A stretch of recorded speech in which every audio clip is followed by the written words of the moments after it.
Bonjour, guten Tag, konnichiwa, yoroshiku onegai itashimasu. To keep you awake, one thing I want to ask you from the very beginning is interrupt me at any time, because I don't want to talk to you ex cathedra. I'm a very bad preacher, but I'm very convinced of what I call omnilateralism, and that's the key word I want to explain to you. Pandemos, as the word says, comes from Greek pan, meaning all, and demos, the people. So with pandemos, we have something that concerns all people. And the pandemic obviously concerns everybody worldwide. That's a very clear case of global issue nowadays. Pandemic, of course, with COVID-19 has shown more or less for the first time how interconnected we all are. That means we all are in one boat. There are no national borders where you can stop any pandemic or anything of this issue. Global health concerns everybody, and that's really pandemos, the literal meaning of the word. And we have seen already, as in this case, wherever it comes from, most probably from Wuhan in China, and then went on first to Taipei in Taiwan. Here we have a problem because it was mentioned even by an email to the WHO, the World Health Organization, early on in December 2019 already, that there is a problem with people in Wuhan. But unfortunately, WHO, being nation-based, could not take it in as it should and gives the alarm worldwide. And so it was more or less the national bottleneck that was an obstacle to have an early alarm about COVID-19. So the pandemic could have been stopped as an endemic beforehand. The idea of omnilateralism actually came to me when I started in Washington with the Brookings Institution. I had a fellowship and I enjoyed very much because I was at high school already in the US, and coming back to Washington DC at the time was a great chance for me to compare the what I call Anglo-Saxon American approach to geopolitics with the European approach. I chose the idea of omnilateralism because I was working at Brookings Institution in Washington DC on a fellowship and realized how much in the West we have in cultural terms and even in governance practices in common, and we need to open up to non-Western ideas, particularly to East Asian, but as well Islamic, South African concepts which have been practiced already in governance.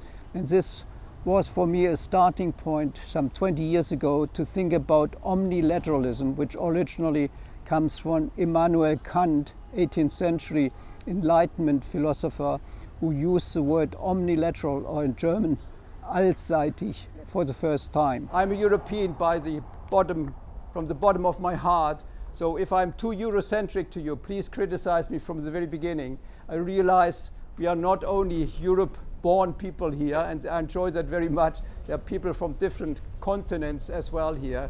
And my Dai sensei, even from Japan, is here, which I appreciate very much.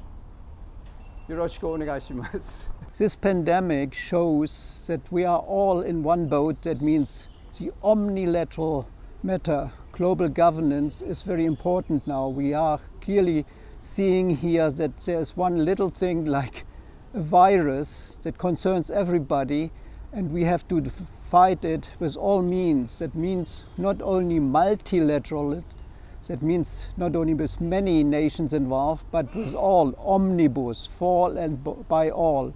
Omnibus is the basis for omnilateralism. Omnilateralism is beyond the multilateralism, which is based on the nation state, whereas omnilateralism includes all civil society.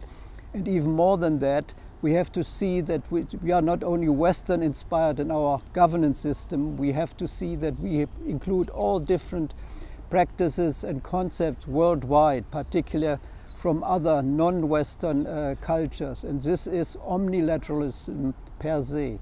Westerner, we have this responsibility that it was European and partly later on American colonization that made the world being divided up into nations. You might have heard of Hugo Grotius, and actually Grotius, the Dutch scholar at the time, was sent to Asia in order to find out how he could help to solve problems between the empires of Portugal and the Netherlands. And he came up with this idea to put what is called mare liberum, free sea, free ocean, as a basic principle. And with it, it started the idea of international law. That was the first idea, Hugo Grotius, who developed the idea of international law. Let's go from the welfare to the warfare. We have seen already in terms of pandemic that this is a matter of welfare. But it's not only welfare where we see that the nation state as such has less sovereignty. It's always been a problem in the past already. In cases of warfare, wars were usually among nations. Nowadays, asymmetric war, for instance, happens between different groups of different background, different ideologies within countries and even in different countries coming from abroad. So the welfare in the pandemic as well as the warfare more and more are not anymore limited to particular nations. We are crossing borders in everything, warfare as well as in welfare. Of course, globalization as such is much more. It's communication beyond borders, and here we see particularly in terms of trade, services of goods and trade of goods as well as services are most important. Most recently with the pandemic, of course, the changes have taken place and we see more service trade now than we saw ever before, whereas the trade in goods, material goods, is somewhat stagnating at the moment. We had so far, since the so-called Peace of Westphalia in 1648, a very regular focus on the nation state. The nation state was the so-called sovereign actor in international relations. But we see more and more with globalization in particular that the nation state has lost in terms of sovereignty. It's less absolute than ever, particularly in the European Union, where we have now supranational competences at European level. But we see that as well elsewhere in the world. Less and less the nation state as such is the only actor and the sovereign actor. Unfortunately, in the United Nations, it's still the focus of any decision making, because the nation states in the General Assembly decide as well as in the UN Security Council. The nations, as I mentioned, with the warfare idea, conflict between nations are less. We see more conflicts within and between nations of different groupings. We have seen in the past, it was always starting with a 30-year war in the 17th century, it was always war between nations, but nowadays the idea of war is not between nations so much anymore. The so-called asymmetric war is between groups of people in different nations, crossing borders as well. So the nation as such has lost absolute sovereignty in this sense. Most obviously, the nation has lost its absolute character, its absolute sovereignty in the EU, because we started off after the Second World War in order to overcome the possibility, the feasibility of making war. We have to put together the main material and the main means for war, and that was coal and steel at the time. That means with the Schuman Plan and the Schuman Declaration, we have for the first time this kind of supranational idea that beyond the border we have a common administration, so you can't use any more steel and coal against one nation. It's not possible anymore because they are under the same administration. And nowadays, of course, the competences of the EU have reached beyond only coal and steel. We have communities much wider, and the Union as such has its own competences, for instance, in trade, competition policy and others. The ocean and the sea, which started international law and the understanding of borders. It's interesting to see this in this context. But let's stick a little bit to what you have in writing in front of you. It's easier for me as well to have a certain sequence of the discussion here. Borders, as we just mentioned, are for us, particularly now again with the pandemic, a very important issue. I tried to see how I could give you evidence that national borders are not really of any substance anymore. I dare ask you now, who was born in this territory of this nation called Belgium? Probably a minority here. But the word nation comes from native, being born somewhere. And this shows already that the word nation, as we use it, does not reflect really anymore the etymological background it has. And I want to show you here with it's difficult to see in black and white, the map you see of Europe, of the EU in your paper, that the national border actually is not the border for communication or the border that clearly shows where the pandemic is strong or not. There are lots of clusters of the pandemic that cross national borders because the communication at some places, I think of, for instance, Alsace, between Germany and France, there's more communication between Kehl and Strasbourg, for instance, than in other parts within Germany. And for the pandemic, it has been proven that the idea of local clusters are more important to isolate than the national borders. But here the maps you see there clearly shows that the nation or the national border in its function is something imposed which doesn't really reflect reality very often. And you see as well in the text I put next to it that now the administration of the pandemic in terms of buying vaccines, in terms of distributing vaccine, shows clearly there's a multi-level governance all the way from the local, but the idea of the nation being the absolute border of sovereignty, I think this is really lived out now, and this is an expiring, what I call, aberration of history. But it has shown that it avoided at least the competition between the richer and the poorer member states of the EU to be in competition for the vaccination. And this idea of the vaccination or pandemic nationalism at least was reduced by this common purchase of the vaccines. Next comment or question? It's not a question. I'm that kind of person. When I'm in Africa, I'm a white woman. When I'm here in Europe, I'm the black woman. So I don't know where am I exactly. So I just say I'm the person in the world. So I'm from, you can say I'm from Japan. Yes, I accept. I'm from I don't know which country. I just accept because I don't have to explain every time. You know, my father is from, my mother is from. It's like kind of I don't know. Sorry, I can't say stupidity of people. I don't want to know where and how, who.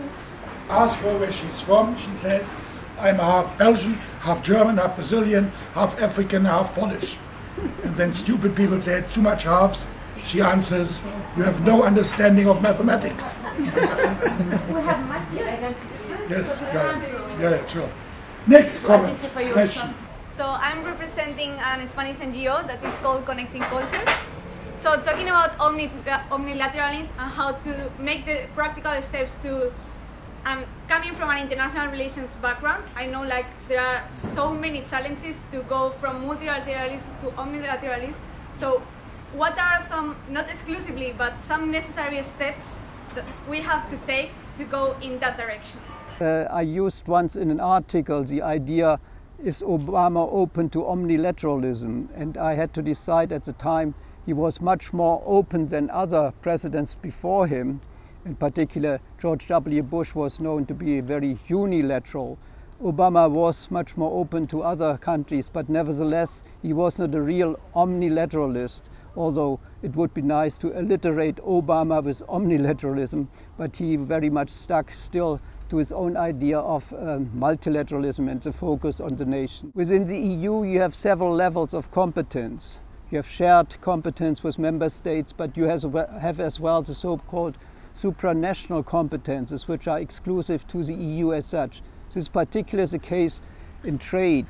Trade between the EU and Japan, the USA, China, wherever you go, this kind of relationship in commercial terms are ruled by the EU as such. Member states have nothing to say anymore.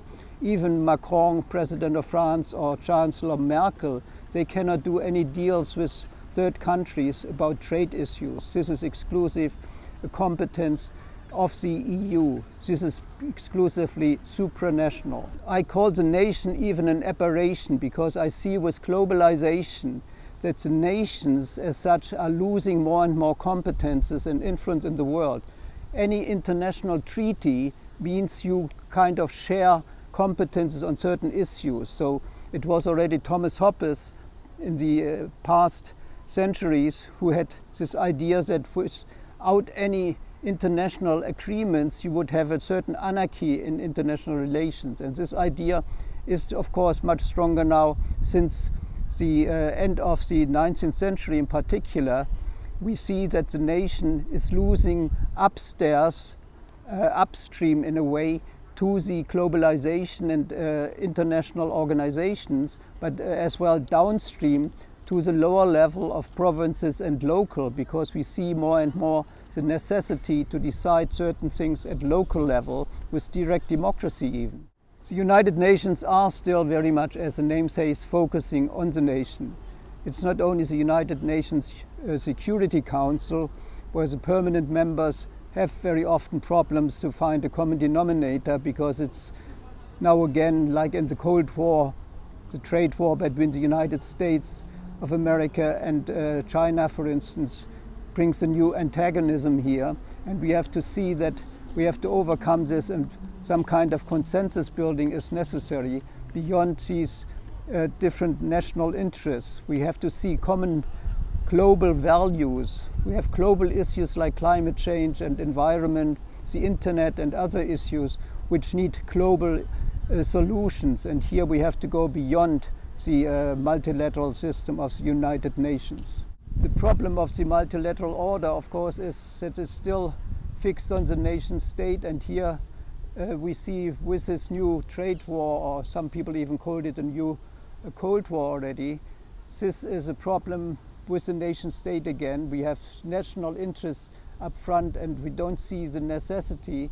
We have to deal with global issues which need global solutions. We have some problem with the multilateral system in terms of incoherence, in particular, as we saw already in the process of the environmental negotiations. In Copenhagen, we had, for instance, enormous problems to find a consensus, because national interests between China, the USA, and even Russia were in conflict with each other. And we have to see now that to overcome this, we have to bring in other actors, particularly non-state actors like NGOs, civil society, which were the case already in Paris, where we found some kind of agreement for commitments by others than only the nation states. We saw here that even some big corporations and the NGOs, civil society, came together and found consensus in certain issues which were necessary.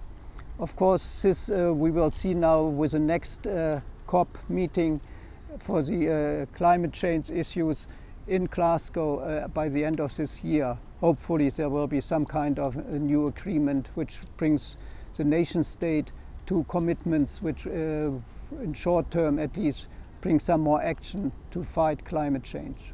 Official system of the United Nations, we still have the nation with votes. Whenever there is a voting system, it's by national governments, the national state which is voting. It's this kind of quantitative decision making is very obvious in the United Nations system. But we have to move further, and we see that already to a certain degree, that voices of civil society, even young voices which have no votes yet, like Greta Thunberg is mentioned often here, of course, with Fridays for Future and similar organizations, they have no official votes. Formally, they cannot contribute at all to decision making at the United Nations level, but they have more and more voices which are influential. And we see some kind of move from quantitative votes to qualitative voices. You have to convince with voices in order to have some influence on these global issues. And that is some kind of a shift we see increasingly now with the young people in particular. We see more and more problems in the international agreements because the consensus building is very difficult. We see at the European level, in particular the EU, that in the Council of the EU some 80% of decisions are by consensus, not by quantitative votes, but by finding very often in marathon meetings during the nights a common agreement in consensus. And this has to be similar in the long term at the global level as well.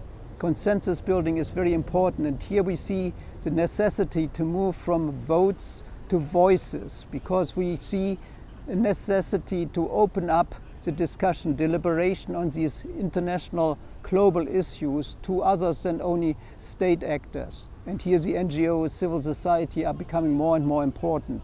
This is called so-called monitory democracy, with a permanent monitoring by civil society. We see at the moment already a certain tendency, particularly in the context of environmental and climate change issues, that NGOs are more and more influential in decision making at the global level, because the multilateralism in pure sense does not work anymore. We need more and more the expertise from civil society, from NGOs in decision making, in the deliberation. And this is already very obvious in the case of the Paris Agreement, where for the first time we had some 8,000 NGOs involved in the meetings, at least as observers, although not really in the final decision making, which so far still is multilateral in terms of voting at the end. That's a multilateral system, but the hypocrisy of this problem comes with the idea of NGOs being more and more influential here. One of the elements we see, particularly again in the context of climate change, is that the multilateral system is very much Anglo-Saxon, or at least Western dominated. It means it was at the origin of the San Francisco Treaty for the United Nations. It was the Americans and the British who set up the system as such, and with that, of course, the concept of understanding the governance was very much a Western system. Only later on we had other smaller countries which became independent in Africa, Asia and Latin America, getting at least into the voting system as such, where there is of course no difference between small and big nations. But nevertheless, even nowadays, the mainly dominating factor is still the Western understanding of it. This has recently been criticized even within the West, most recently in 2020 at the Munich Security Conference, when Wolfgang Ischinger used for the first time the term of Westlessness, that meaning the West as such does not exist anymore, at least less than before, and we have to open up to non-Western ideas now. And this is a new trend, which is a second element of omnilateralism.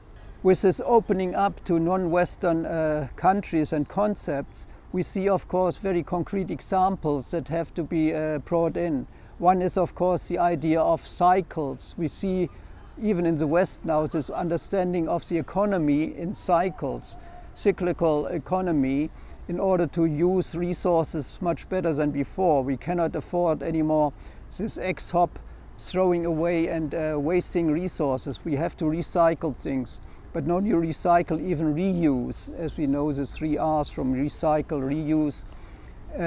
We have to make more and better use of the resources we have. The extractive character of our capitalism has its limits.